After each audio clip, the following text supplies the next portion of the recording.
Mẹ Maria đẹp tươi như bình minh chiếu rạng ngời, vầng trăng lung linh trời đêm so với mẹ còn kém xa.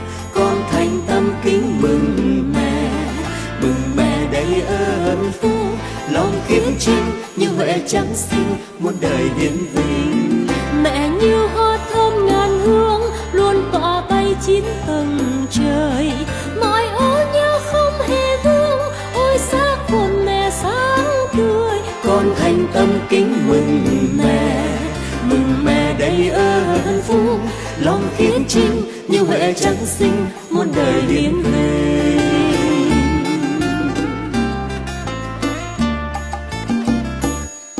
Mẹ oai phong nơi tòa cao như đoàn binh tiến vào trận, 12 sao theo chiều thiên nhân đức mẹ người sáng hơn. Con thành tâm kính mừng mẹ đầy ơn phúc, lòng khiêm trinh như huệ trắng xinh muôn đời hiển vinh. Mẹ luôn yêu thương hồn con như biển dâng sóng dạt dào, tầm mây cao sơn nào hơn con thấy lòng thỏa ước ao. Con thành tâm kính mừng mẹ đầy ơn phúc, lòng khiêm trinh như huệ trắng xinh muôn đời hiển vinh. Vượt không gian qua thời gian muôn người cung kính lạy mừng. Mẹ cao sang muôn hồng ân, thiên chúa ngàn đời mến thương. Con thành tâm kính mừng mẹ đầy ơn phúc, lòng khiêm trinh như huệ trắng xinh muôn đời hiển vinh.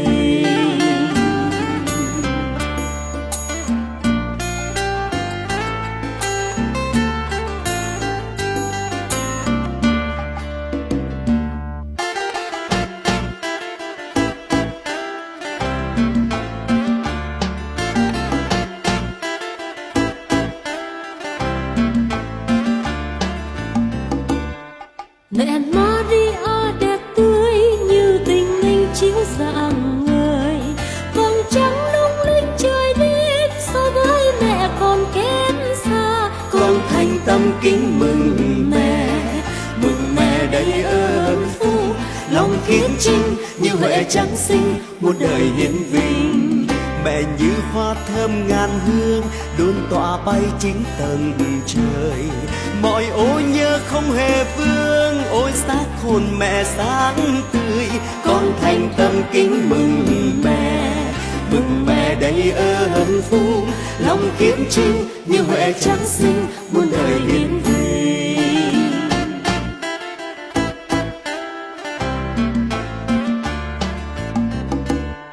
Mẹ oai phong nơi tòa cao như đoàn binh tiến vào trận, 12 sao theo chiều thiên nhân đức mẹ người sáng hơn.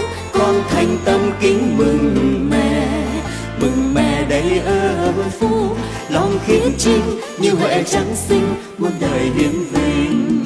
Vượt không gian qua thời gian muôn người cung kính lạy mừng. Mẹ cao sang muôn hồng ân, thiên chúa ngàn đời mến thương.